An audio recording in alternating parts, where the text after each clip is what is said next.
Hi everyone, thanks for listening to another episode of Dogman Encounters Radio. I'm Vic Cundiff and I'll be your host for the show. If you've had an encounter of your own and would like to speak with me whether in private or on the show, please go to dogmanencounters.com and submit a report. I'd love to hear from you. Tonight's guest is Robin. Robin, welcome to the show. Hi, Vic. Thank you for having me on and for listening to my story. Thanks so much for being here. It's great having you. Robin, please give us a brief bio on yourself. Okay, my name is Robin, and I live in Montana in a pretty remote area. I live near a national forest, so there's lots of woods around where I live. The nearest city is 60 miles away, and I live in a cabin with my daughter, and my parents have since moved in. I'm a college graduate, and I run a business, and that's my story. I have a 7-year-old daughter. It sure sounds to me like you've got a beautiful life. I can't imagine a prettier place to live either. It's got to be amazing. It's a really amazing, beautiful place to live. Oh, it sure sounds that way.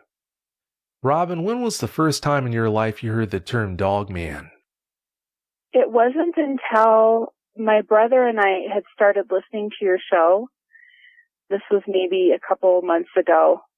And that was the first time that I'd really heard the term and understood what it was, what these creatures are. Prior to that, I had grown up in Wisconsin. I went to college in Milwaukee. And I had heard about the Beast of Bray Road, but that was how it was referred to, was the Beast of Bray Road. It wasn't really termed a Dogman. So the first real exposure that I had that was in-depth was with you, with your show. When you started hearing about the Beast of Bray Road, what were your thoughts about it and its existence?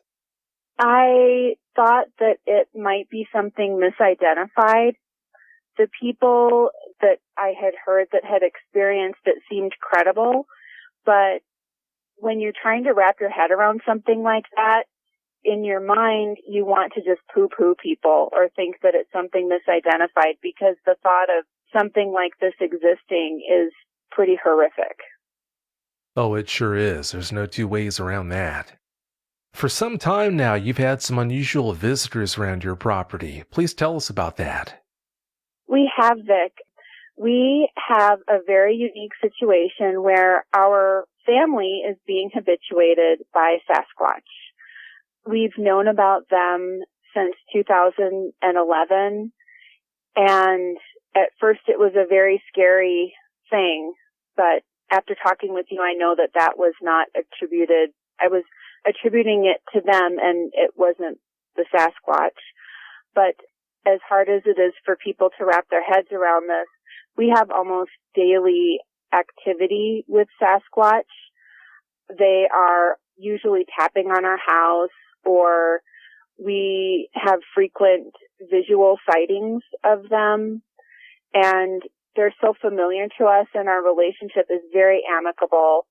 We don't feel threatened by them. I would let my daughter outside. Obviously, I go outside with my child because of regular things, mountain lions, bears, those kinds of things.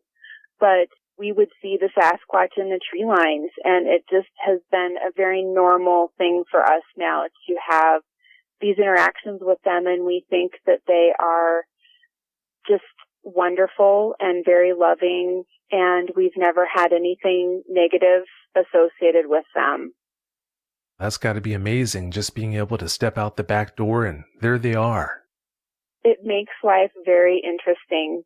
Anybody that has been habituating their family, they like to play jokes, and they take things that you like, and then you'll find it hanging from a tree, or they have a good sense of humor. I'll just put it that way. They've got a really good sense of humor. So it's delightful. We really thoroughly enjoy having them around. Yeah, from the things you've told me about them and the things they've done, it sounds like they do. Yeah, they do. Yeah, I'd say. When did Dogman activity begin on your property?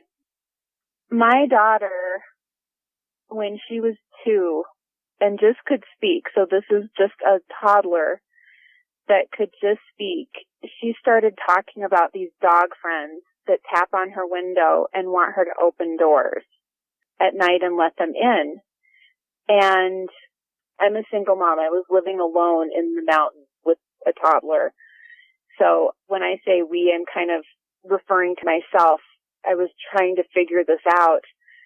And I thought maybe she just was talking about Sasquatch. I didn't know what she was talking about. I kind of poo-pooed her, but I knew that there was something that was waking her up and tapping because I was hearing thuds and things like that.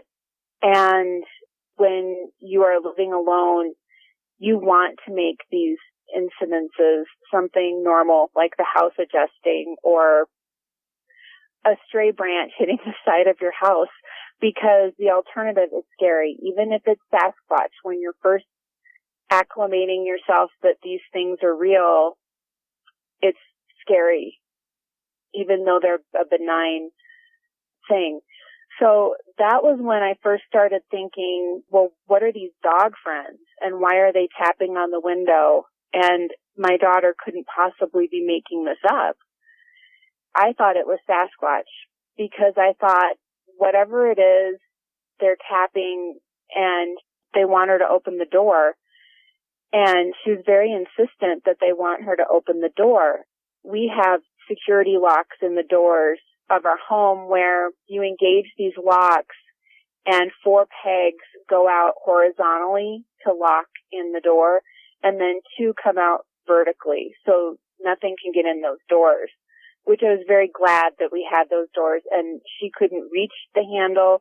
There's no way that a child can engage or disengage these locks. But at the time, I couldn't figure out how anything could be audibly talking to my daughter and asking her to open doors. It made no sense to me. I couldn't wrap my head around how a Sasquatch could be talking to my daughter and having her open the door.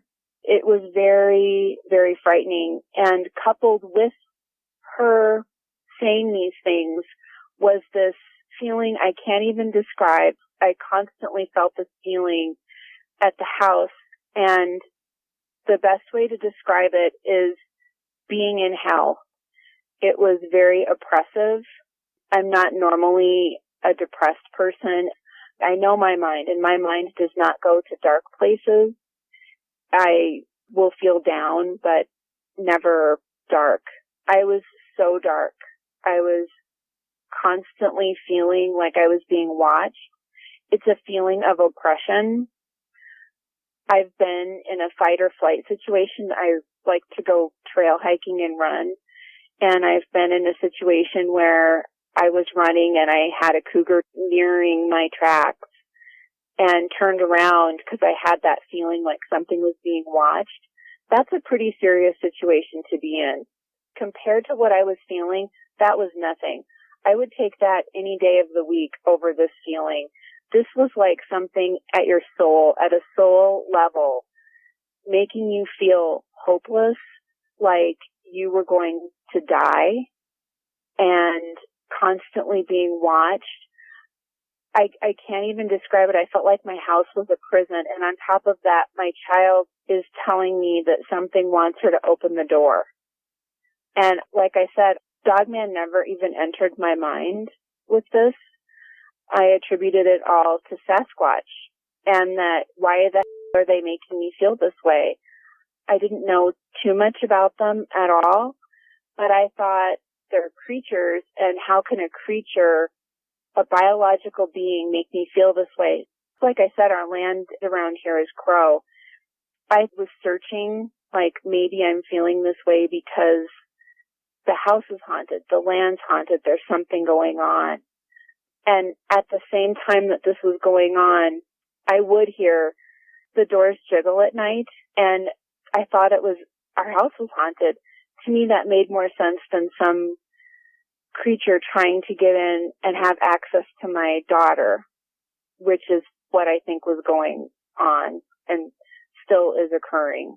Until speaking with you, I was in such extreme denial over the situation. And I now have all these memories just flooding back about things that happened, like the door handles jiggling. You block this stuff out because it is so scary. It is awfully scary. I can only imagine what that must be like going through that sort of thing. The reason why I wanted to come on, I just want other people to know that they're not alone with this, and that with your children, when your children start saying things like this, to please listen and pay attention to what they're saying. Yeah, I wish more parents would do that when this sort of thing happens. I can't explain the phenomenon where your daughter told you about the whole mind speak phenomenon. I can tell you that plenty of other Dogman eyewitnesses and Sasquatch eyewitnesses, for that matter, have reported the same thing. You told me that you can tell the difference between when a Dogman and when a Sasquatch is tapping on your windows. How's that? I definitely can tell the difference. The Sasquatch typically will thump. It's like if you were to thump your fingers against something, it's a dull thud sound. They're so strong, and we have hurricane-proof glass because we get really wicked wind where I live, but they will thump it, and it sounds like a thud, like a thump. And typically they'll go around the house. I know their routine. They go around the house. It's like they're thumping a perimeter. And to me, it's very comforting. I think they're here. They're watching over us. They're around. When these things tap the window, it is as if you had a nail. These windows are kind of soundproof. So if you can imagine you'd have to have a really heavy nail and tapping it. It's a really sharp sound. And the Sasquatch, they have nails like we have nails, but they're short. They're not long. And this has to be some kind of a really thick claw because it's a tap. And I even went outside with a nail, a big screw, and I was tapping, and I can't even get that sound to replicate because it's not a dense enough material to mimic that sharp tap that we have, and I don't have enough power in my finger when I hold it and I'm tapping to replicate that sound. So whatever's doing it, they have a very thick claw, and they have a lot of power behind their fingers when they're tapping. It's very, very different. That's got to be so eerie to hear that sort of thing. I try not to get scared because I don't want my daughter to be afraid. She doesn't see these things as scary at all. She said the only scary thing about them is how they look sometimes, but she's always called them her dog friends. And now that I've figured out that she's not misidentifying a Sasquatch, and I said, "You're not afraid of these things?" No, not at all. They're friends. They're really nice. They just want me to come out and play at night and open the door at night. And this was recently. This was a few days ago that she told me that she's 7 now. So this has been going on for 5 years. Well, it sure does make you wonder what's in their minds trying to get her to do something like that. It's awful. You want to make it benign as a parent and as someone who just lives this. You want to make it benign. You want to make them nice, as crazy as it sounds. You want to make them nice and benign because the alternative is that you've got an apex predator that hangs out outside your daughter's door. And the way that she describes how they get close, she said that they crouch over, and she got down like if you were to squat down. But she said they get very, very low, that they can get so low to the ground that you can't really see them at all. And she said they crawl up to the side of the house, and she said they look around, and then they'll tap on my window. And then that's when they tell me to go outside. And I said, well, you know that you can't go outside, right? And I try to frame it in a way where it's not going to make her scared of these things. as crazy as it sounds, I don't want her to be afraid of them. I don't want to scare her. I don't want her to be scared. But I just say, you can't go outside at night. And I said, the Sasquatch, would they ever ask you to come outside at night and play with them? Well, no. I said, well, why? Well, because it's dangerous. And I said, if something is tapping on the window at night when mommy's asleep, and they're telling you that it's a good idea for you to go outside and play, do you think that that's someone that you want to be friends with and play with? And she said, well, no, but I don't think they'd hurt me. And as a parent, I don't know of one thing that has this kind of intelligence that's trying to manipulate a child to go outside at night. I don't know what their intent is, Vic. They haven't hurt her. They haven't hurt us. But I don't know of anything that has good intentions that would want a child to come out at night and would try to manipulate a child to open doors at 2. And that has been trying to befriend my daughter since she was 2. But she doesn't think that they're scary. She doesn't think that there's anything nefarious about them. I can only imagine what you're going through in a situation like that. That's hard. It is hard. And I told you this in the pre-interview that I've been in denial about this. I attributed everything to her misidentifying the Sasquatch. And when she was talking about dog friends, I just didn't put it together that she could be talking about these creatures. Maybe I just didn't want to, but you always want, especially living in the mountains, if anybody has ever lived in the mountains and you've lived remotely, it can be kind of creepy and you're very isolated and you don't want to think.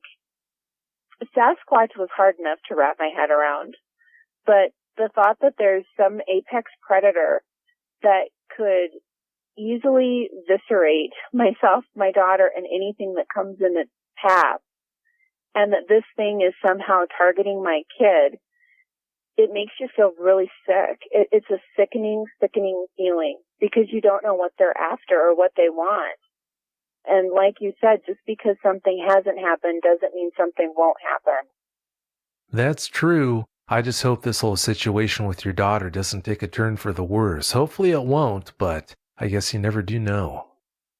I do too, Vic. It reminds me of, if you've ever heard the term a long con, where somebody takes a long time to work an angle, and that's kind of what it feels like. It feels like a long con, like they've been communicating with her at least since she was 2, and not with me, like the Sasquatch communicate with me.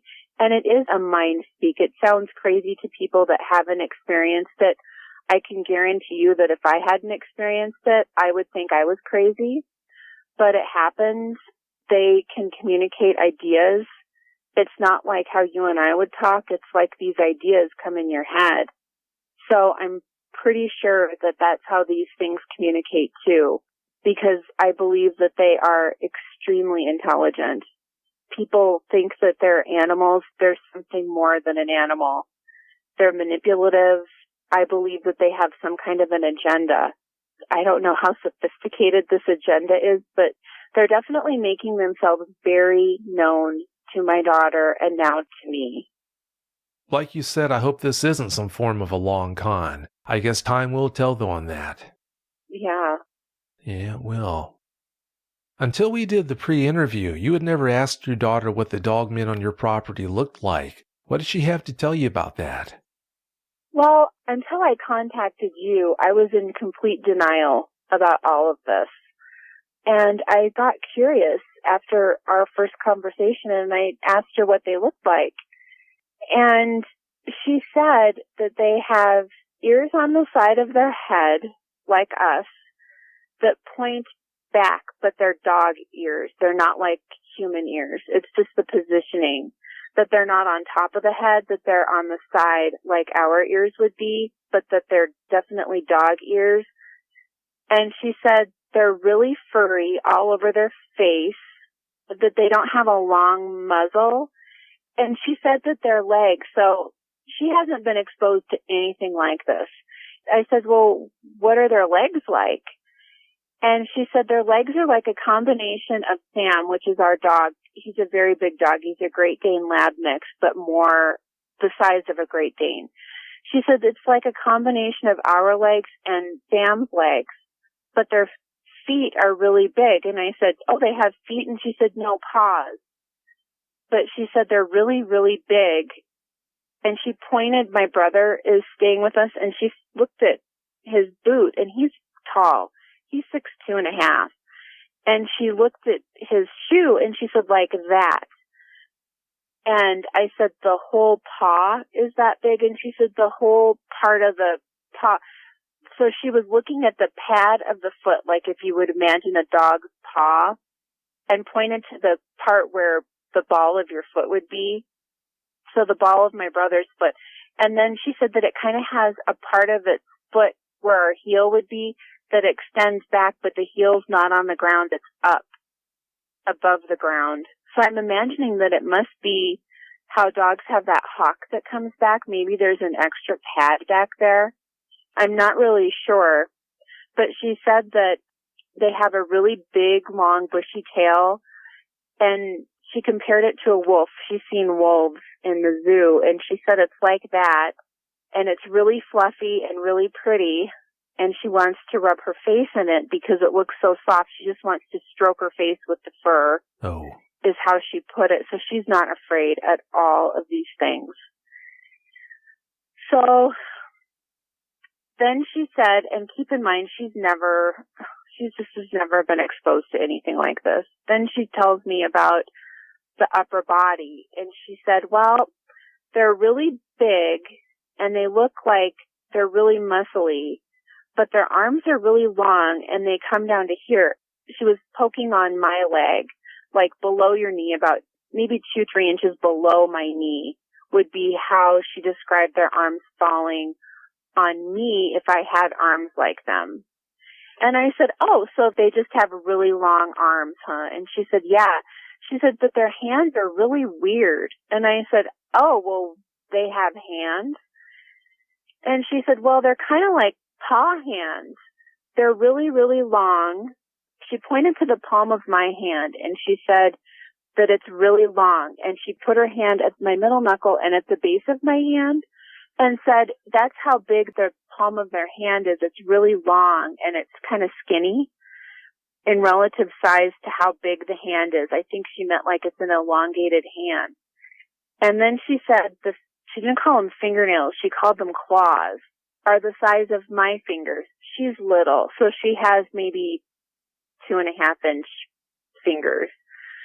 And I said, how wide are they? And she said they're as wide as her finger, which I don't know, maybe like 1/2 inch wide. So they're pretty substantial claws. And she said that she didn't notice that they had pads on the fingers, but she said that the fingers looked weird, that they were just really, really long. And she said when they stand, she pointed to this tree that's maybe 10 yards, maybe less, from her window. And she said when they stand there, that they're not completely hunched over like a dog, but they can't stand upright like us. And she said that they stand by this tree and watch her in her room. And if you can imagine someone that's getting ready to fight, how you have your palms facing up. It's kind of, if your palms are facing down and something comes at you, that split second that you'd have to turn your arm to react. I don't know if this is naturally how these things stand, but she was flexing her hands, her fingers, in and out really fast. She said that's how they stand, which made it even more of a terrifying situation for me, because I'm thinking, I played sports, I was an athlete, and I'm thinking, when you've got that kind of a stance, that's an athletic stance, and that's a go stance. That's the stance that you have when you're ready to pounce, or when you want to go and do something fast, or you need to react fast. That kind of twitchiness, that's how you get before games, or before you're going to do something. physical. That's how you get, or if you're in a situation where you feel threatened, that's how you get. Like I said, I'm not sure if that's how these things just naturally stand because they're predators. But when she was saying that they look at her and do that, I thought, oh my God, what are they going to do? If she got outside, what is this, like the swipe and grab? What is their intent? And she also pointed to a branch that's near the top of this birch tree, and that branch is 8 feet tall. And I know that it's 8 feet tall because we have the Sasquatch there, and when they have stood by that branch, because they will watch the house too, we did measure that, and that's an 8-foot plus branch. So whatever it is, it's really big. So I Googled the types of dogmen and found the different types.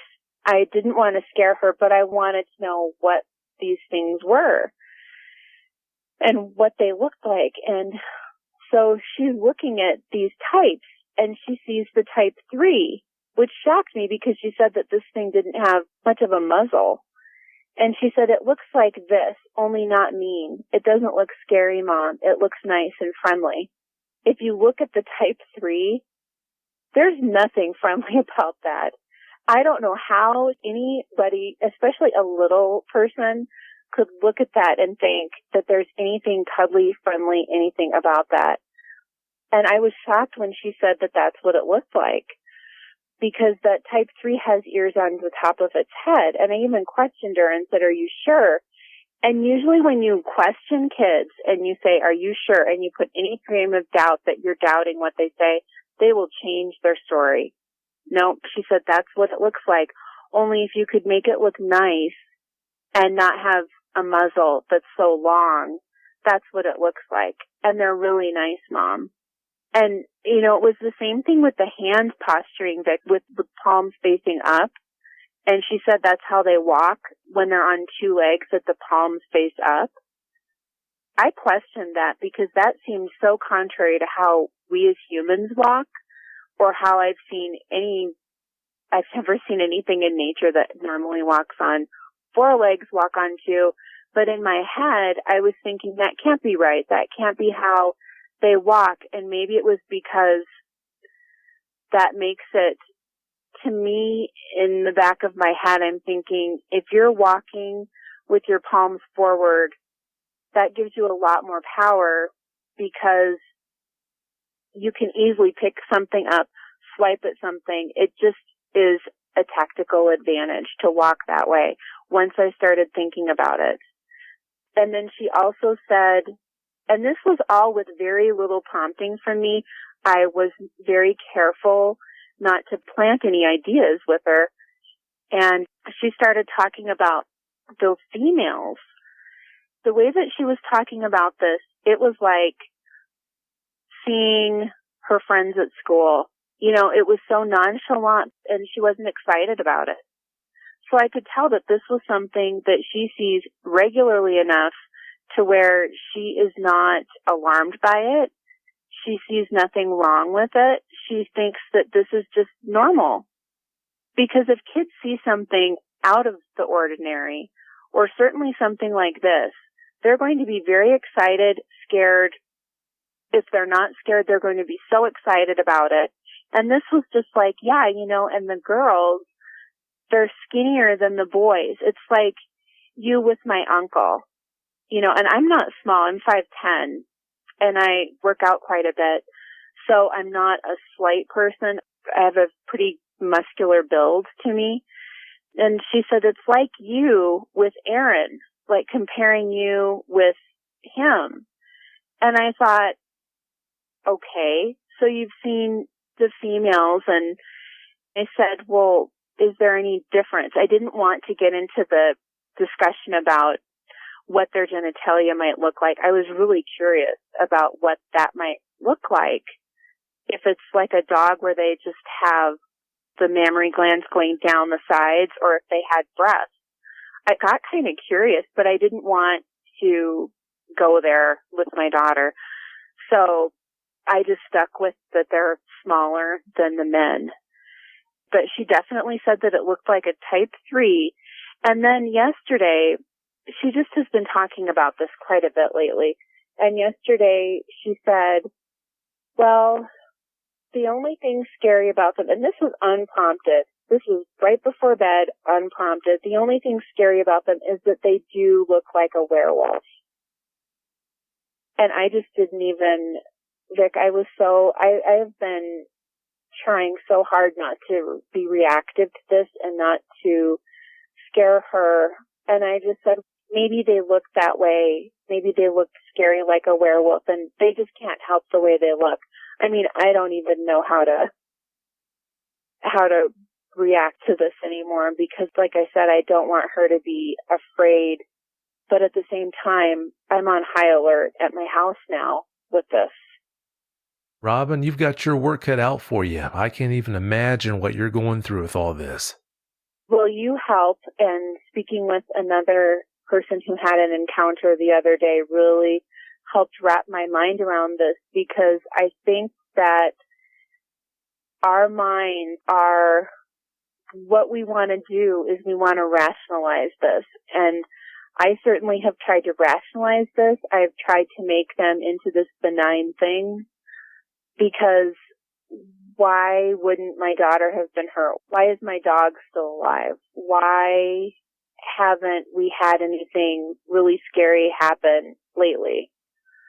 But then I think there's not a wild animal that would be able to communicate with the child to come outside. And there's not an intelligent being on the planet that's capable of communicating that would ever in a million years think that it is a good idea to try to coax a child outside in the middle of the night knowing that there is a parent inside and that we have weapons inside. There's nothing that says I have good intent about that. There's just nothing. There's no way that I can frame that to where it would be a good situation. Yeah, the idea of that doesn't exactly give you the warm and fuzzies, does it? No, it doesn't. No, not at all. Not at all, especially hearing her say how they kind of creep around the house and check things out. That just is a level of, it's like a soul invasion. It's such an unsettling feeling. I can't even describe it. And I hope that nobody ever has to feel this way, because it is like being under assault at your house. It's not as bad as it was initially. I do think that the Sasquatch keep them at bay, as nutty as this sounds. And believe me, I wouldn't have believed myself 5 years ago if I'd been hearing myself talk about this. I would have thought that I'd had a breakdown and was living in fantasy land. But I do think that the Sasquatch keep them at bay. I don't know what their relationship is, but we haven't had the overt hostility and aggression that we initially had, knock on wood, since Lily was really little. We just have this tapping and this insistence that she comes outside, and I've had that feeling, that oppressive feeling again a couple of times over the past, I'd say 3 weeks. So I kind of know when they're around now. Now, after talking with you and knowing the difference, and when you said that the behaviors that I was describing when this initially started, and you said, that just doesn't sound like the Sasquatch, because you guys have such a good relationship. Why would they blow it? And why on earth would they act that way? And I thought, yeah, they don't act that way. So it's a real coming to Jesus when you figure out that we have these things active at our house, and they probably have never not been active at that house. You're probably right. They're probably there and you just didn't know it. Yeah. Since your daughter started telling you about these experiences, have you noticed any negative effects that they've had on her? No. Like I said, she has them framed in her mind as being friends. She's never called them anything other than dog friends. She has never expressed any fear of them. Even when she was telling me the only scary thing is sometimes they look like a werewolf, she kind of shrugged it off, like that somehow that's not really how they are. That, like in my mind, I'm thinking that must have been when they tried to act like fake nice. Because I don't know. I just can't imagine these things looking pleasant and cuddly and getting the feeling that you need to rub your face on their tail.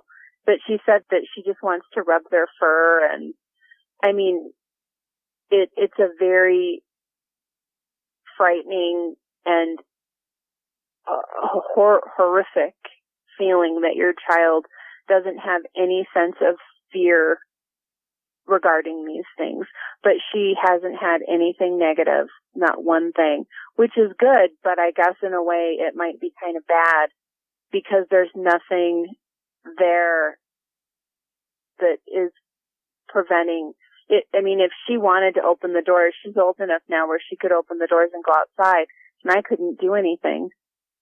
Ew, that's got to be such a scary thought. It is. She sleeps with me now. I don't blame you. I don't blame you at all. Yep. A friend of yours who's a psychologist warned you against letting your daughter talk with another doctor about seeing Sasquatch and Dogmen on your property. What more can you tell us about that? Well, I took my daughter to see a psychologist just because she had some other things going on, and I wanted to make sure that she was okay with this because she's school age now. And we always tell her, please don't talk about the Sasquatch with anyone because we want to protect them and not everybody's going to understand. And she was seeing a psychologist, and the psychologist told me, she said, you just cannot have her talk to any other physician about this, period, because they'll think that she's psychotic and that she is seeing things and that it is a little more than an overactive imagination. You do not want to talk about this with other professionals. And this particular woman had been on our property and had an encounter with a Sasquatch. So she knows about them, but she was just framing this in terms of, you don't want to go and talk to anybody about this because they will think that if you talk about it, that you're crazy. And if your daughter talks about it, she's got something psychologically wrong with her. Yeah, I can only imagine how trapped you must feel with all this. Can't turn to the professionals about this. Where do you go? Thank goodness at least you believe her and you're there to support her, so that's about all you can do. Yeah, and you know what? I just want to stress that when this first started happening, the reason why I'm calm and able to remain pretty level emotionally with this is because the worst part of this happened 5 years ago. And at the time that happened, that we had all of this awful, awful stuff going on, and I had that oppressive feeling, I almost had a mental breakdown. I can't even explain what goes through your mind when you have all this stuff going on. And I thought that it was Sasquatch at the time. That's all I thought. I did not even remotely think about these things. And if I had, I probably would have had a breakdown because it is such a frightening feeling to have no control over what goes on your property. And you realize pretty fast that it's not your property. It really is their land and you're being allowed to exist on it. I don't look at our property as our property. I look at it as I'm kind of a guest and a steward of the land on this property, which has been a complete shift in my thinking. But in order to have an amicable relationship with the Sasquatch that I have, I had to let go of my thoughts that this is my property, what are you doing on it? And you don't have any control because at any moment The Sasquatch that we have on our property are so large that they could very easily destroy the entire house. Very easily. And now with these things, I don't know why they're even asking my daughter to open the door, because there's nothing stopping them. If they wanted to get in and have access, they could have access to anything at any time, and we would just be gone. I'm glad you realized that. Yeah, it is their area, it is their property. They just happen to allow you to live there. Yep. And I tell you, Vic, as hard as it is as property owners, I would advise anybody that has this activity going on to change their mindset.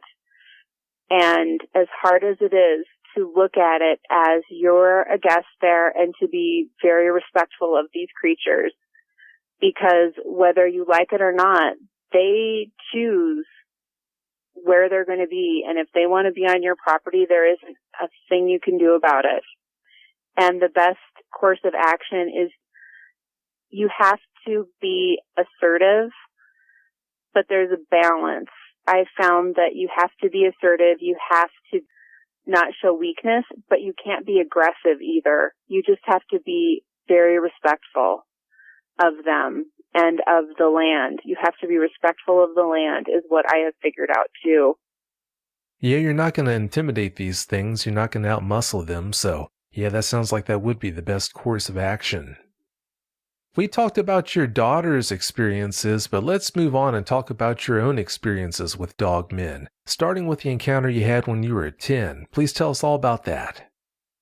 Well, to start with, our property has been in the family since the 40s. There was an old mining shack cabin on the property, and when that was there, the forest was right up against the cabin. It was put on a foundation. It was moved in from another location, and it was put on a foundation, so it sat up on top of this foundation. So it was a lot higher than a normal cabin or house would be. You had to take steps up to get up to the door. And there was a bathroom window. It was a 1-bedroom, 1-bathroom cabin, very small. And then there was a guest house off in the back. It was maybe 10 feet away and not well lit at all. And very thin walls. And this bathroom had a window that was 6 feet off the ground. And the reason why I know it's 6 feet off the ground is because my dad, when he would stand outside the window, you could barely see the top of his head, and he's 6'1". The window was a foot wide by about 1.5 feet in length. My brother and I were from the city, so we naturally got an eerie feeling in the woods just because it's a different environment. You're not used to it. The feelings that we got at this cabin, or at least that I got at this cabin at times, went beyond that. It was just this really scary, sick to my stomach feeling that I would get at the cabin sometimes. Well, my parents would play cards with my grandparents in the kitchen, which was maybe 10, 15 feet away from this bathroom. And I went to use the bathroom, and I got this feeling like something was looking at me. And it wasn't one of those feelings where it didn't have any curtains on it. But this was very different than one of those feelings like if you were in a bathroom without a curtain and you just thought, oh, something's looking at me, just because there isn't a curtain there. This was a something staring at me, don't look kind of feeling. And I looked up, and what I saw was this huge eye. The head couldn't even fit in the window. The head was turned, so I guess its right eye was looking down at me, and it was looking down. Whatever it was huge, and I could not wrap my head around it. When I was little, there wasn't the internet. There wasn't anything like this, so I had no idea what I was seeing. This eye was looking down at me, and it was big. It was a huge eye, and it was like it was backlit with a flashlight, only there wasn't any kind of light emanating from it. It was like a light bright when you put the lights in and you can see the light, but there's nothing coming out of it to project out. And it was looking down at me, and it had a round pupil, and I remember seeing negative, it's like it was negative space. It was really black. And I saw this outline of fur from what was behind it, like the light coming from the sky behind it. And I couldn't figure out what it was because I couldn't see the whole head. It was just like this eye and this, I just didn't know what it was. But I saw all this fur. There's just this fur. And I looked up and I thought, like I said, I mean, you're just in shock. And I remember having this, like whether this was these words, but it wasn't words projected. It wasn't like, don't you scream. But it was just this feeling like, don't scream. Do not scream. Do not move. That kind of a thing. It was this authoritative, scary, like, awful, like, don't move, don't scream. But it wasn't coming from me because I would have screamed. My head was thinking like, scream, run. Your normal reaction when you're little is to run screaming out of that bathroom. My parents weren't that far away. Well, then I'm still looking at this thing, and this took place really fast, but it just seems like it's frozen in time, like it took forever for this to do this, but it pulled its head back. And that's when I knew that this was some kind of thing that exists when you're a kid, it exists in your nightmare, and even then, it was worse. It was worse than anything that I could ever possibly imagine in my 10-year-old brain. It had to back its head out so that it could turn its head because its muzzle was so big, its head was so big. And as it pulled back and turned its head, I could only see maybe a third of its head in that 1 foot expanse of that window. Its head wouldn't fit in there, and it had to turn and get its other eye, so that it could look down. It was still making eye contact with me, and then I don't remember much else about what happened, but I just remember not being able to understand what I saw and not telling anybody about it, not telling my family that was in the kitchen. I had suppressed that so far down that it wasn't until recently that I actually even remembered that. And it was because I started having these dreams of seeing this creature in my dreams and seeing that head in my dreams. And that's when it all started coming together, what my daughter was saying. I started having memory of that happening and having that same feeling that I had, that sickening, it's like it's just this oppression, this oppressive feeling of doom, like and it's like even beyond you're gonna die. It's like this feeling of you might die, but that would be a good thing compared to what you're going to experience right now, that kind of a feeling. It's awful. But I remembered having that feeling when this thing was looking at me and looking at its eye, and it was a yellowy, ambery eye with intelligence behind it. It did not look like when, you can look at your dog or at your cat or even at your horses, if you have horses, and you feel their emotion. You feel the bond between them. Even wild animals, you can look at them and you can see that they have intelligence. You might not feel that bond that you do with your animals, but even if you look at a predator, you don't get that malice. This was malice, this was like, I have never had that kind of a feeling from anybody. And, it's beyond what a normal, if it's an animal, this is not an animal. This is something else.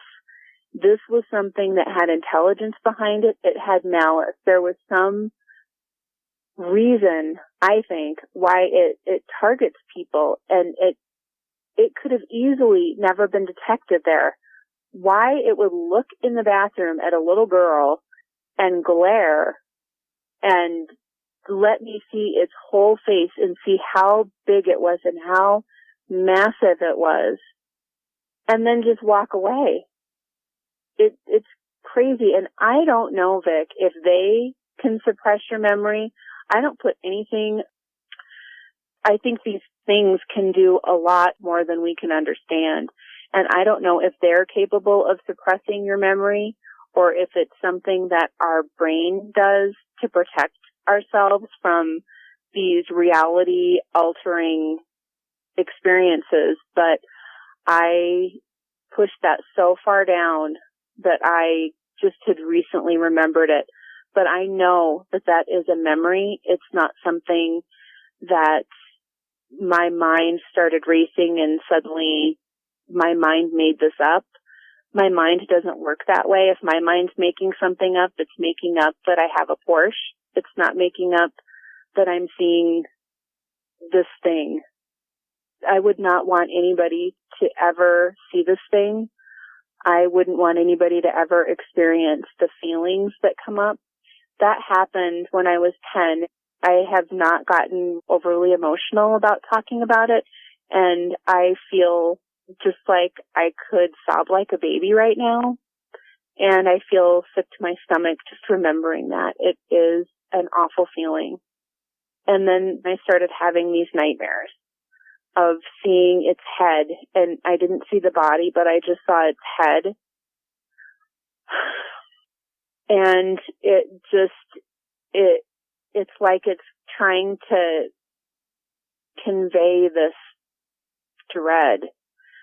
It's not like a head, just like how if you were to dream that you saw a head. It's not like that. It's like you have this thing coming into your head and taking over your mind. It's like it's just in there, and I just felt scared all over again. But then I felt like this is where it gets really, like Robin's lost her mind.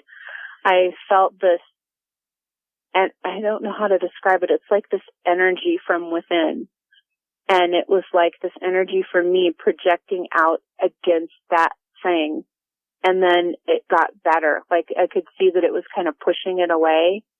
And I don't know if that was, I don't know if, as crazy as it sounds, if it was maybe trying to figure out how to protect yourself from this, or if you can that way.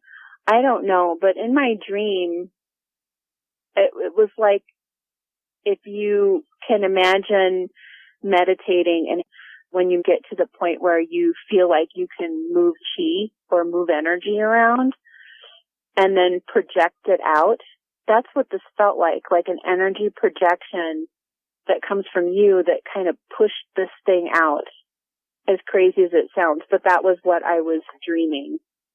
But that was my encounter, and I haven't had a full face encounter like that since that happened. Well, thank goodness. People have different ways of dealing with emotional trauma like that. Maybe that's what was going on with you. You just had a hard time dealing with those memories, so you suppressed them. Yeah, I would believe that. It was very traumatizing, even now as an adult, and having lived through having Sasquatch and having lived through everything I've lived through and understanding a little bit more about the wonderful, mysterious world we live in. I obviously get really emotional. Reliving that makes me very emotional. And when you're little and you know that you can't tell your parents or your grandparents because they're not going to believe you, and you don't believe yourself, I think that is one of the only ways that you can deal with it, is just to suppress it. I think you're right. Yeah, in some circumstances, suppressing the memories, that's the best you can do, so it makes sense that that's how it played out. Yeah. Listening to you describe that Dogman, it sounds to me like its eyes weren't positioned in the traditional locations. Were they, or am I just reading you wrong? You know, I've been thinking about that a lot because I've been trying to really remember, and it was so big, Vic, that it's hard to figure out if it had eyes on the side of its head, kind of like a horse, or if its head was just so big that it couldn't see in that window because the window was so much smaller than its head. I just don't know. But when I was looking at the different types, it definitely looked like the kind that looks like a timber wolf, the kind that looks like a big wolf. That's what I saw. That's what it looked like, only it wasn't, and the eyes were bigger. I just don't know about the eyes, but it does seem like if it had to move its head to get one eye to look down and then to get the other eye to look down, that they would be positioned more on the sides of the head instead of how a dog would have its eyes positioned. Because even if you can't really see in a space, our eyes are positioned in the front of our heads, and we don't have to look in that way to see something. Does that make sense? That does make sense. And if that Dogman did have eyes on either side of its head, it's not like that would be unprecedented. Kirk Stokes, who was the guest on episodes 18 and 19, that's the type of Dogman that he saw when he was fishing late one night. Also, there was a couple inside the city limits of Dallas who reported seeing a Dogman with eyes like that. So, if that's how it was, you wouldn't have been the first person to report a Dogman that looked that way. Yeah, that even makes it worse. Yeah, I guess it does. Yeah. Did you ever notice whiskers on its muzzle when it was standing there looking in that window at you? I don't remember. I just remember seeing a muzzle and seeing all this fur. You know how when dogs are wet, you can see the musculature underneath their head or their body? Even with all this fur that this Dogman had, I could still tell, if it makes sense, where its head was and where its fur began. And its head was just, even without the fur, it still would have dwarfed that window. They're just so big. Yeah, they do have some big heads. Not all Dogmen do, but some kinds do. If you had to guess, how big do you think that Dogman was? It was looking down. It was definitely looking down. It had to have been at least 7 feet tall, because that window, my dad's 6'1". His head barely touched the top of that window. You couldn't see his eyes. The window's 1.5 feet, and this thing's looking down. So it had to have been over 7 feet tall, looking in that window. Did you ever go out the next day to look for evidence? Oh God, no. I don't even remember. I honestly, I can't tell you. I think it's like when people have PTSD and they can't remember the events that happened after something traumatizing happened to them.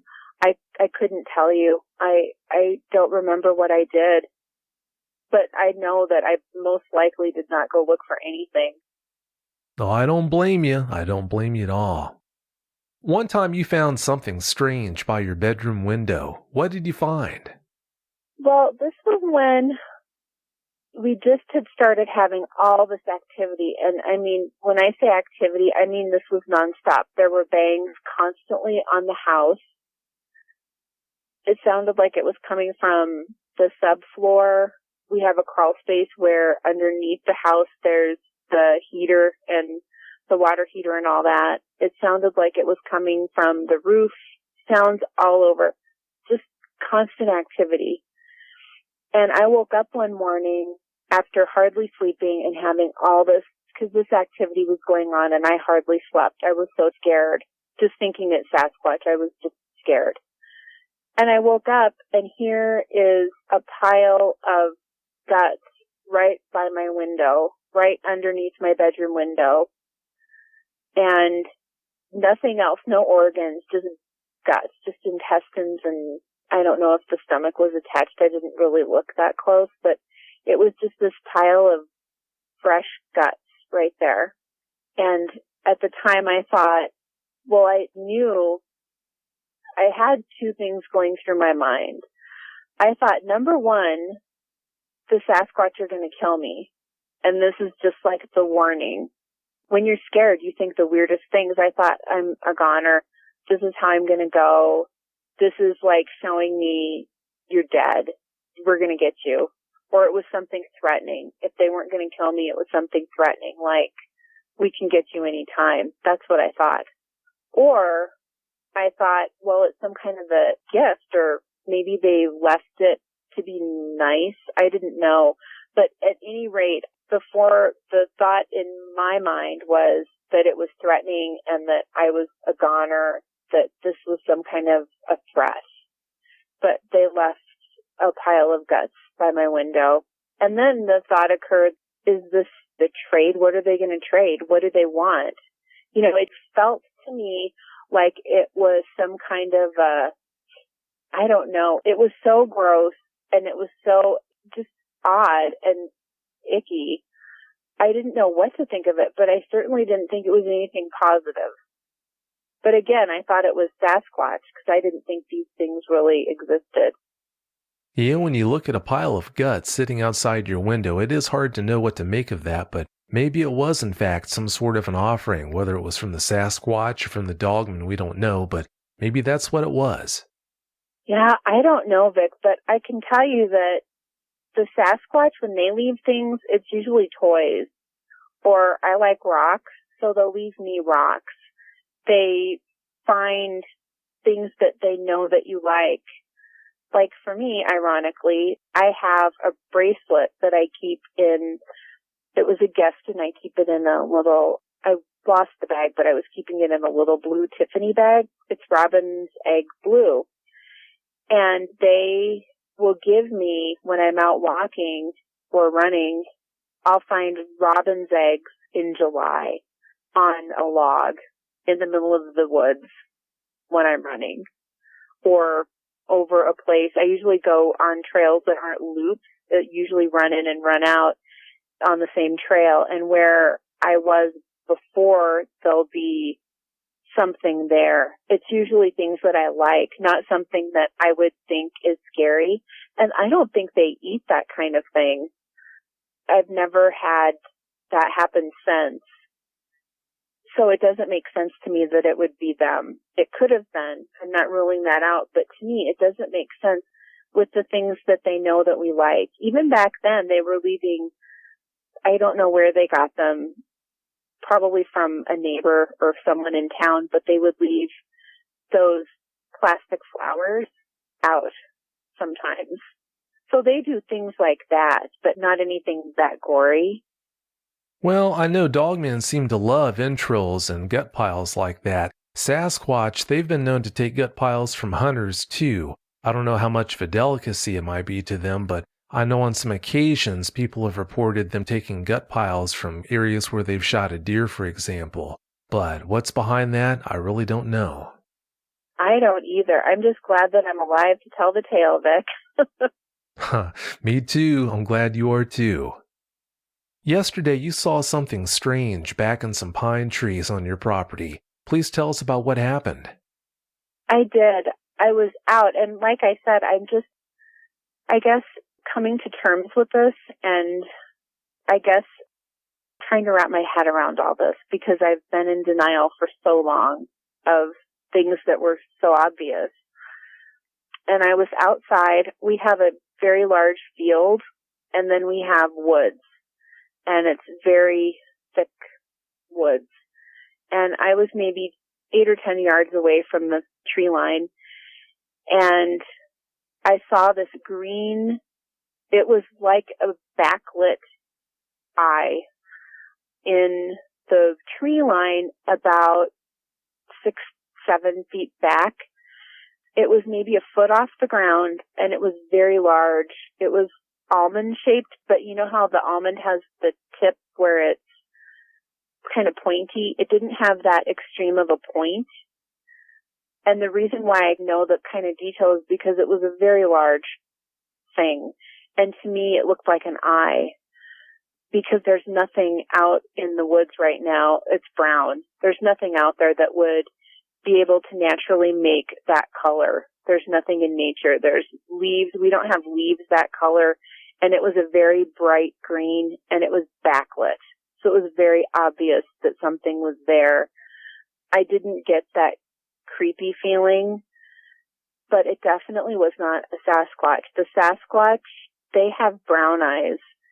During the day, they're brown. I've never seen green eyes from them, ever.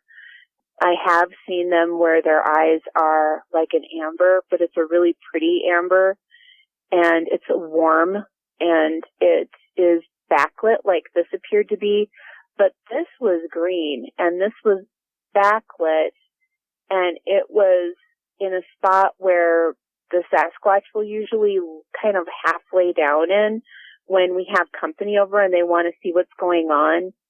They'll be back there, and they're usually on their bellies, is kind of what we figured out, so that they can see but not be seen, because you can just blend in and you'd never know anybody's there. But this was standing out. So whatever it was, it's something that I haven't seen before. I have seen mountain lions. I've seen lots of predators out here, and this wasn't anything I have ever seen. I don't know what it was, but I stared at it long enough to see if it would blink, because it's almost like you're in disbelief, thinking this can't be what I'm seeing. I can't explain it, but I don't know what it is. I don't know what it was, but I went inside, went out, and it was gone. And yesterday I went out with my dog and my daughter, and my dog went right to that area and was really keen on whatever scent was left there. He was at that exact spot, just really going to town sniffing. And with the Sasquatch, they've laid there before, and he does not pay attention to that area at all. So it definitely must have been a new scent to him, because he triggered on that area and really stuck to that area and really sniffed it out. And usually when we're outside, he's like glue dog. You know, Great Danes, they're right on you. They're just like Velcro, and he's very protective of me and my daughter.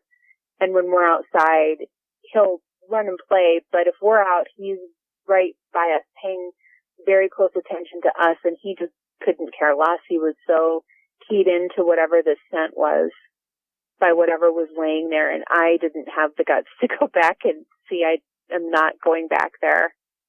Yeah, I'd say that was a smart move. Sure does make you wonder what that was, though. It really does. It's something I haven't seen before, and I pay very close attention to my surroundings.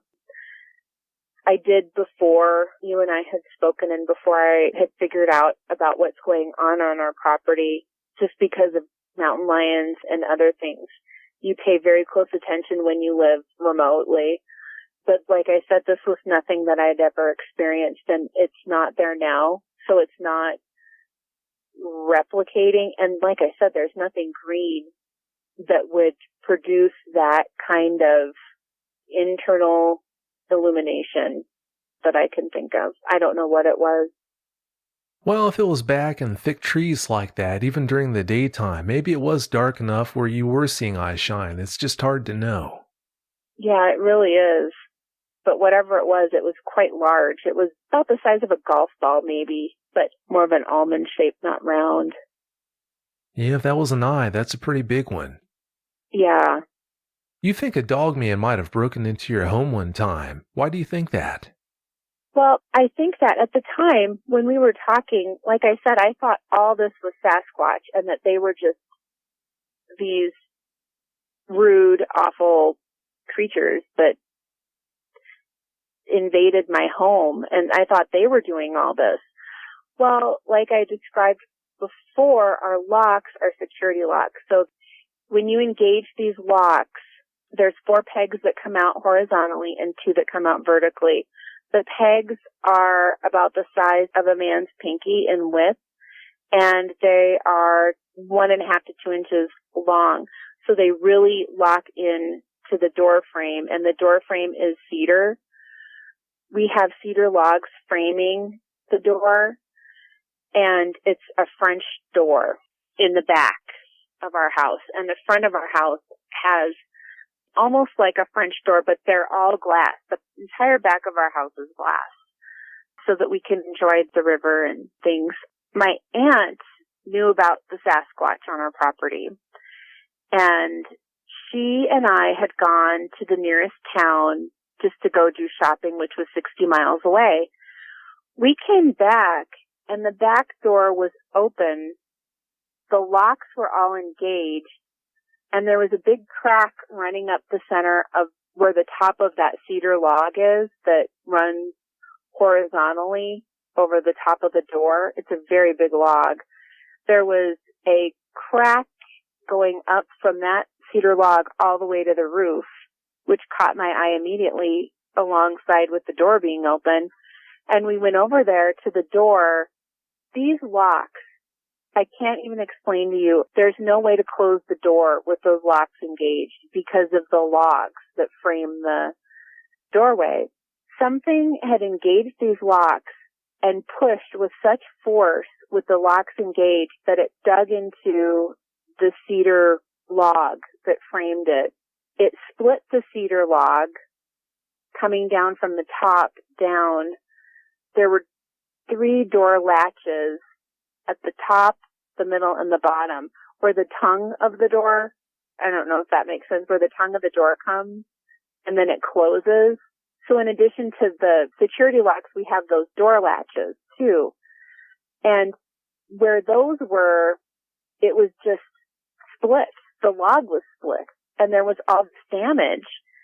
And then at the top, where the cedar log that is running vertically meets the one across the top that's horizontal, there was an inch gap suddenly in this door frame.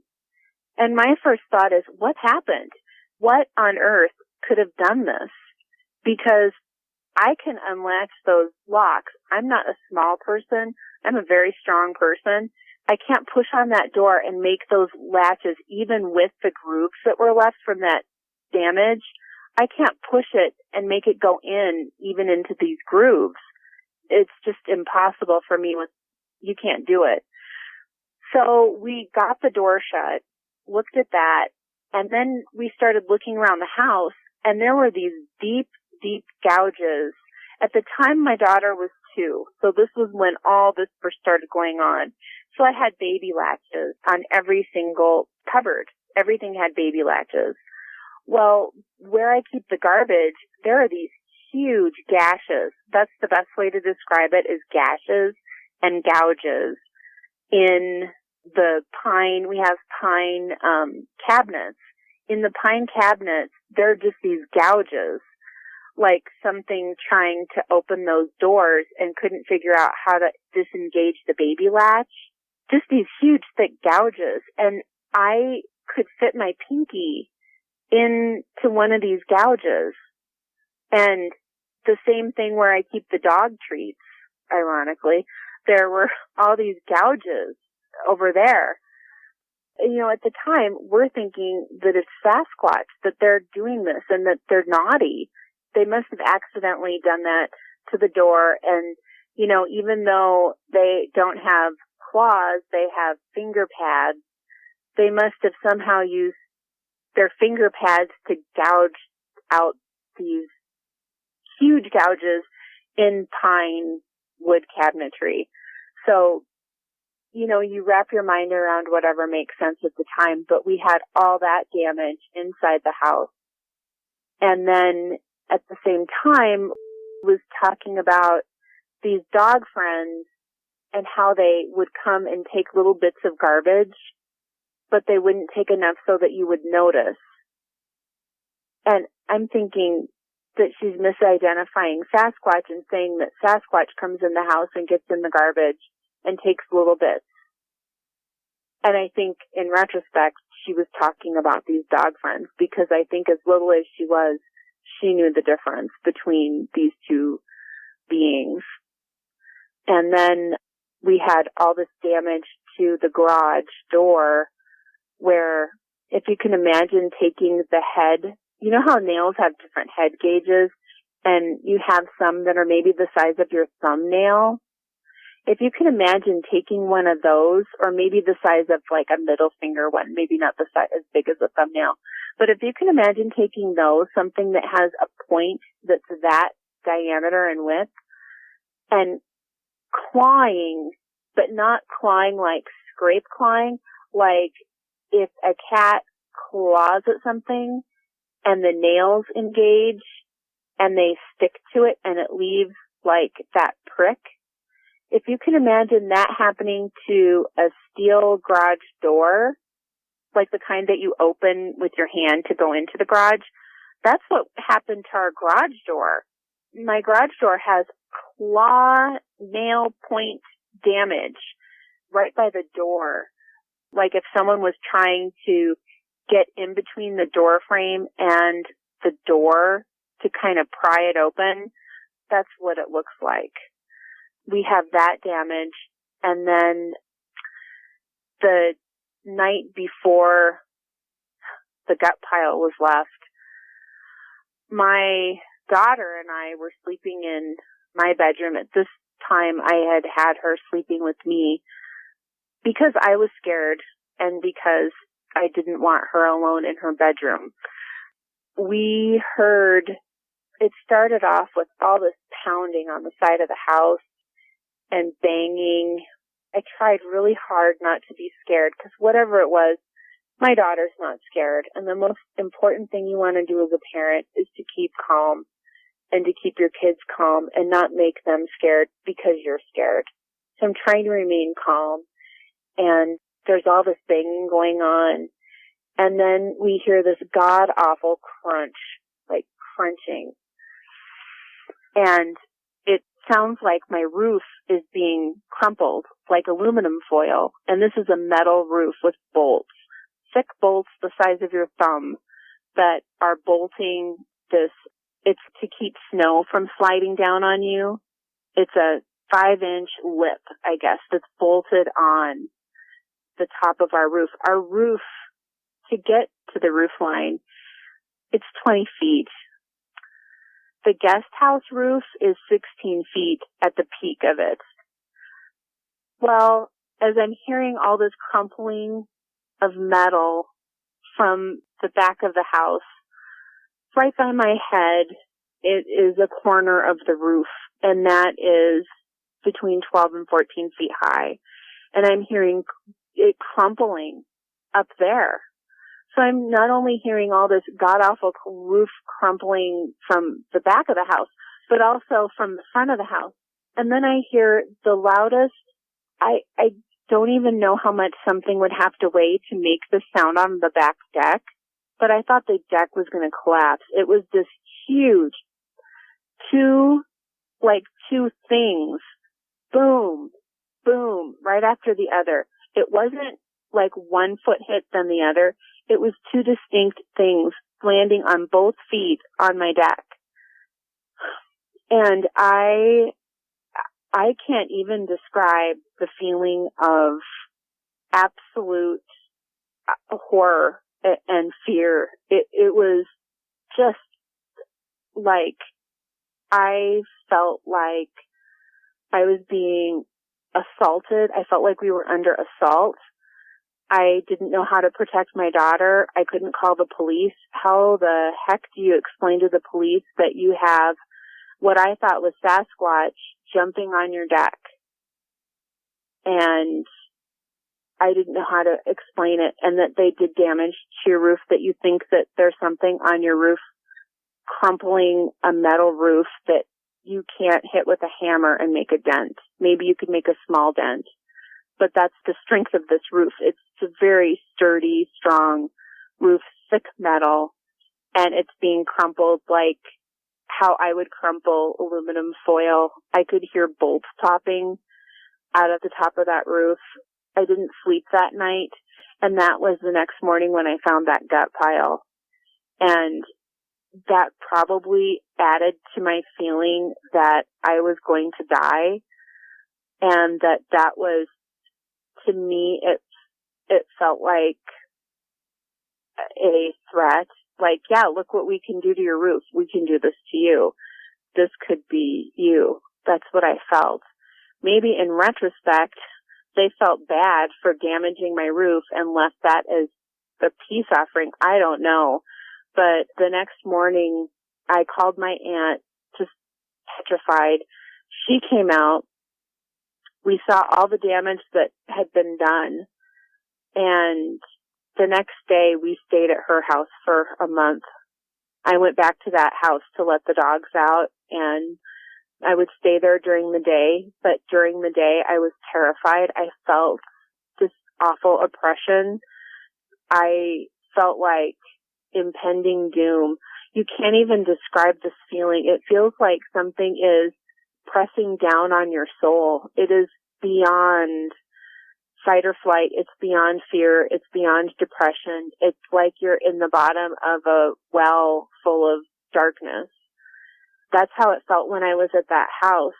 And then when I would leave, it would go away. So that's how I knew that this was not something mentally going on with me, that there was something at that house.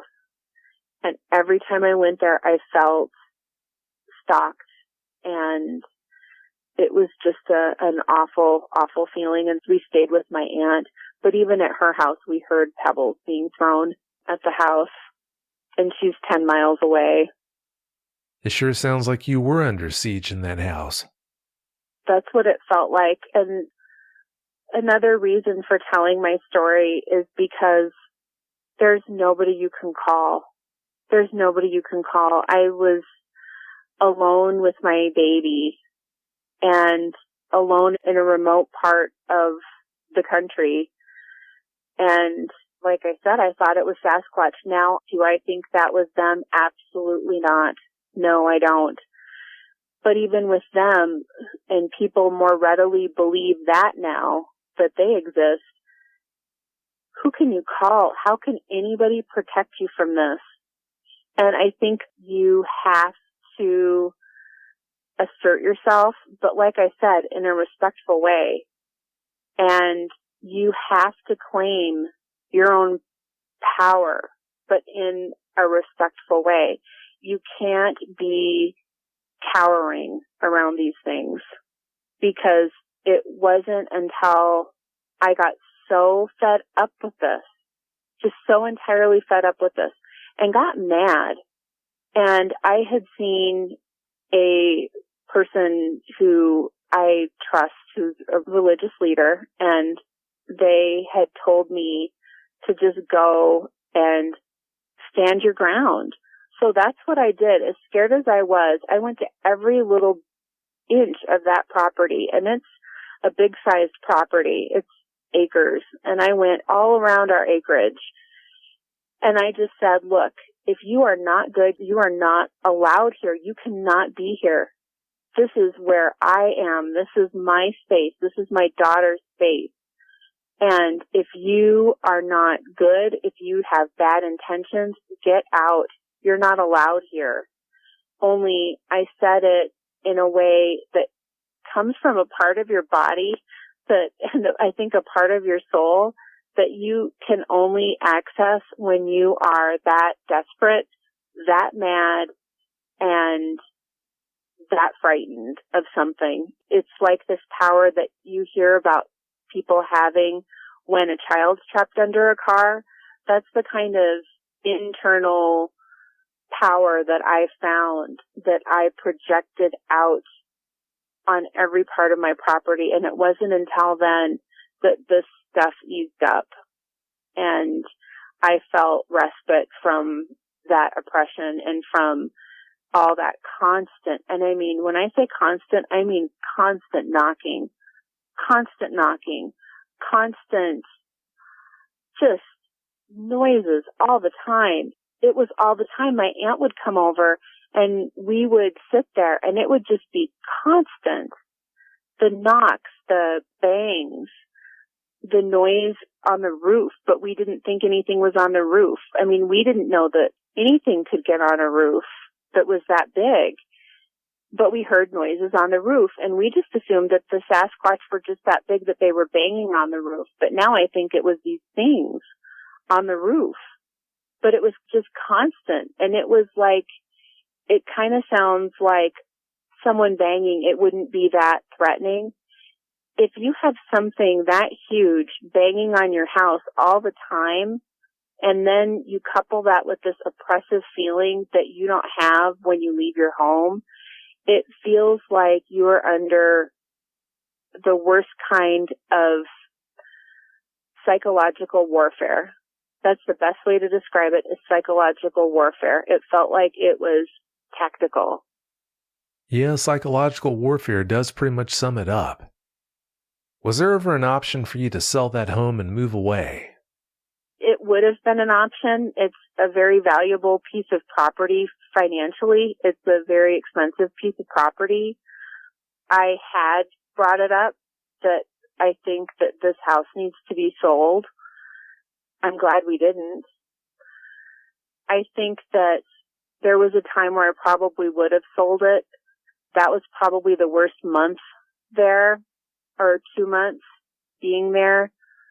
Once I went around that property and just stood my ground and things let up, it became a completely different situation. And now there's just no way that I would ever sell it. Even with these things coming back and trying to coax my daughter outside, I will refuse to sell it. I'm not moving. If the situation got as bad as it was before, where I felt threatened, I might change my mind, but I think we've got a good handle on things now, and I wouldn't sell. It's too pretty. Despite it all, it's too pretty, Vic. Knowing that it's these things that are coming around, and I feel empowered now that I'm not in denial. I was in denial for the longest time, even back to suppressing my memory of what happened to me. But I feel like we do have a very, very good group of Sasquatch on our property, and I feel safe with them. I know the difference now with feelings when they're there and when these things are there, and I know to be cautious. And I also think that as awful as I think these things are, and as nefarious as I think these things are, I feel like they could grab my daughter or I at any moment. They could kill my dog at any moment. I'm not a fool in thinking that they're, like my daughter said, she wants to run her fingers through their fur. I'm not thinking that at all. I'm thinking that because she feels that way, that they want her. There's something, I just think that I just refuse to believe that that is a kind, warm, and fuzzy motive behind that. But I don't feel threatened like I did before. I feel like be out there, be cautious, but I don't feel imminent danger like I did initially. Well, I'm so glad you at least feel better about the situation now. That's good news. Yeah, I really do, and it's thanks to you and all of the time that you spent listening to me and speaking with me, and with another person who was on your show who took the time to really speak with me about this, and it has helped me enormously. It's like a weight off my shoulders to finally talk to someone about it and to unravel this for myself. It's like a gift to be able to unravel all this and not to have it like a suppressed memory, and to have all these pieces come together, because knowledge is power. It definitely is. And hearing things like that from an eyewitness, it makes all the work that's required to keep all this afloat more than worth it. So I can't tell you how happy that makes me to hear that. Yeah, you do all of us a great service, because I don't know who you can talk to about this. I barely told my brother about this, and he's open. He's an open person, and we're very close, and I told him about it, and it wasn't until I told him that I spoke with your former guest and what he had to say that he actually came to accept that this is not some, you need to believe your daughter that these things are nice. Maybe they're not a threat. And I said, no, it wasn't until I had someone that had this experience too, kind of fortifying my beliefs and to help him understand that nothing good, nothing positive, there's not one good being on the earth or beyond that would want a child to come outside at night without their parents' knowledge. That's nefarious intent. Yeah, that does have bad news written all over it. I can't see how there could be a happy ending to that sort of thing. I don't either, especially after she described how they stared. All I could think of was slash and grab. The whole thing is just really sickening. Your mom's friend had some unnerving things happen to her at a remote A-frame cabin one time. Please tell us what happened to her. I will. My mom has a really, really cool lifetime friend who has experienced all kinds of things. She is a really amazing person. And we told her that we had Sasquatch on the property and showed her the footprints that we find and all this. And she said, "Oh, I believe you." And I said, "I'm so glad." I said, "I knew you would, but I'm just so glad to hear you affirm that you believe me." And she said, "Oh, I believe you because I had something happen to me at your grandparents' friend's A-frame." Like I said, this property's been in our family since the 40s. And this woman is now in her 70s. So she, about 5 miles further into the mountains, so this is even more remote, this couple had an A-frame. And if you don't know what an A-frame is, it's a type of cabin that looks almost like a chalet, like you would imagine a Swiss chalet to look like, where it is a triangle. The roof is a triangle, and it goes all the way to the bottom. So there aren't any walls. The walls are the roof on the sides. And then it has a front face and a back face. So you can imagine the angle of that roof. It's a very steep slope.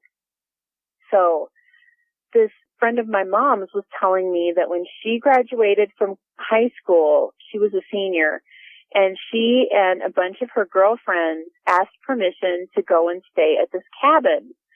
And the owners of the cabin, my grandparents' friends, said, "Go ahead, go stay there, have fun." So all these girls, these high school girls, were going to stay at this cabin for a week. And she said when they were there, they heard something on the roof so big, and it was very loud on that roof. And I'm trying in my mind, trying to imagine what could be big and what could even have the dexterity and the balance to stand on an A-frame roof and to be walking around on an A-frame roof. It just was boggling my mind. And then the door handles that they had were the knobs, the turn knobs. Well, then she said that while something was on that roof, something else was trying to turn that knob on the front and the back door. The knobs were being turned, and that she thought that whatever it was could break the knobs. So it must have been turning it with some force. So she said that once all that noise stopped, they cut their vacation short. They just left. And she said they never really told anybody about that incident happening. But when I told her, and she saw the tracks of the Sasquatch and everything around our property, she said, "Oh, I bet that's what it was." And at the time, I didn't think that these Dogmen were around. I didn't really believe they existed. So I said, yeah, maybe it was just these young Sasquatch, because they play jokes on us all the time. They're never on the roof or anything like that. That didn't occur to me because, like I said, you try to frame it with what you know. But that happened to her, and after speaking with you, I don't think that that was a Sasquatch. They don't seem to try to assault people in that way. When you've got something on the roof, in the front and in the back, that's assault. That is assaulting a place because you can't get out. and you know you can't get out when it's the front, the back, and the roof. That's just not what they do. They'll bang and let you know that they're there, but they don't make you feel like you're under siege.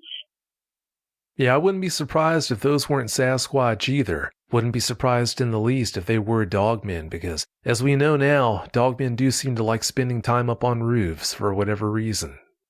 Yeah. I had no idea, and now you better believe that at night, every little creak I am alerted to. I don't blame you. You know of an area nearby that has bear-proof trash cans that were frequently being opened. What's the story behind that? Well, our community is remote, and we have a lot of wildlife, and one of the more regular residents here are bears, and we have had grizzly bears come close to town. We also have a large population of black bears here. And if you've been around bears, you know that they have a lot of dexterity, and they can open trash cans. And one of the initiatives here was to have bear-proof garbage cans for people. So a couple of years ago, they had bear-proof garbage cans that suddenly stopped working, and they thought the bears had figured it out. And there was just rubbish all over. They were getting into garbage cans and stuff. And now they just last year changed the garbage cans to something that, I mean, even I admit I'm not the most mechanical person. It takes me forever to figure out these garbage cans and how to get them open. And I've been using them for months now, and I still have a hard time. So they have these really very difficult to open garbage cans, but the ones before, they were very difficult to open as well. And there was nothing wrong with them other than they thought that the bears were able to open them and had figured it out, which I don't discount. But after all of the activity that we've had, and with my daughter telling me how they get into garbage and that they eat garbage, I'm 10 miles from town, which is nothing for them. So it makes me wonder if maybe they were coming into town and getting into stuff. You never know. Yeah, that just might be what was going on. It's hard to say. Yeah. But it was very interesting because they just had gotten those garbage cans, and, you know, you'd think that it would be an expense to switch all the garbage cans out again. But yeah, I don't know what's going on with that, but I'm kind of suspicious now. Dogmen do have the intelligence and the strength to get into bear-proof trash cans like that, so it's possible. That doesn't mean that's what did it, but it's definitely within the realm of possibility. I think that they are smarter than most people. The things that they do, like assaulting someone from the front, the back, and the roof, what they did with my mom's friend and what they did at our house. And we also have been hearing the door handles jiggling at night lately, which is something the Sasquatch don't do and is very alarming. We even called the police because we thought somebody was breaking in to our home, and they came out, and now we've heard it a couple of times really late at night, like 2, 3 in the morning, and it's very forceful jiggling. So I think that they're trying to get in the house, or they're trying to let us know that they're trying to get in the house, which animals don't normally do. Their stealth. A normal animal wouldn't do that. I firmly believe that there is nothing that these things do that isn't tactical and that doesn't have intent and purpose behind it. I just don't know what that is. Well, don't lose sight of the fact that if they wanted to get into the house, they'd come into the house. I think that's just a tactic to shake you up. Yeah, I think so too. Yeah, I think that's all that is. Before we get into your closing comments, I wanted to ask you about the fact that you mentioned earlier that your property used to be Crow land. Do you know if there are any Native American burial mounds around that area? I know that they have found medicine wheels around this area. I know that there has been a lot of arrowheads and other artifacts found. I'm not sure about burial grounds, but I know that they have a lot of sacred sites around here. I don't think on our property, but I know that around here they've found a lot of medicine wheels and other things too.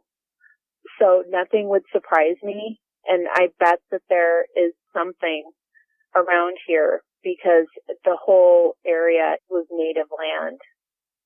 Yeah, if you had that much of a presence there at one time, I'd be surprised if there weren't a bunch of mounds around that area somewhere. I can ask around. There are a lot of elderly people here that have been here and have ranched here their whole lives, and they're the second and third generation of ranchers. So I'm sure that there's some history that I can kind of dig around and try to uncover. But it wouldn't surprise me one bit. Before we have you get into your closing comments, I just wanted to share with the listeners, you've taken a bunch of photos to show the things you've been talking about around your property, the gouges, damages, and things like that. I'm going to post those photos in the YouTube version of tonight's show so that people can check them out. I'm very glad because it's not until people see this stuff that they can even begin to wrap their head around what people are talking about when you talk about how big these things are and the sheer power that they have and how stealthy they are to think that they get in your home. I mean, you talk about just the ultimate violation is these things being in your home and going in your things. You know, it's just, really creepy. Oh, I'd say it is. And yeah, you did a great job of taking photos of all that damage to chronicle what happened. There are a bunch of good pics I highly recommend if you're listening to the podcast version of this show. Highly recommend you check out the YouTube version so you can take a look at them. But having said that, do you have any closing comments you'd like to share tonight? Well, I just would like people to know that after listening to some of your shows, Vic, and people who come forward, I think that I can echo a lot of their sentiment that we come forward because we've experienced something that is very hard for us to believe. It's hard for us to wrap our heads around, but it happened. This phenomena is real. Clearly, I don't have all the answers. I don't have any answers. I don't know what their nature is. But if you have had anything happen, it helps to talk about it. It helps to get your story out because so many of the people that have reported their stories helped me find the courage to publicly talk about what happened to my family. And I don't even talk about this among my family, about the Dogmen. So many people understand Sasquatch, and we certainly have had nothing but positive encounters with them. But these things, I haven't been hurt. My daughter hasn't been hurt. We haven't lost any dogs. We lost cats to this. They're dangerous. Parents, believe your children. If they start talking about things like this, most children do not make this up. I can't imagine any child making this up. If you think these things are warm and cuddly, or not even warm and cuddly, that's kind of condescending. But if you think that they're not harmful and that they will leave you alone, I would very much caution against that, because anything that wants children to go outside alone and is doing this night after night to your child, there's no good intent behind it. They're very cunning and they are manipulative.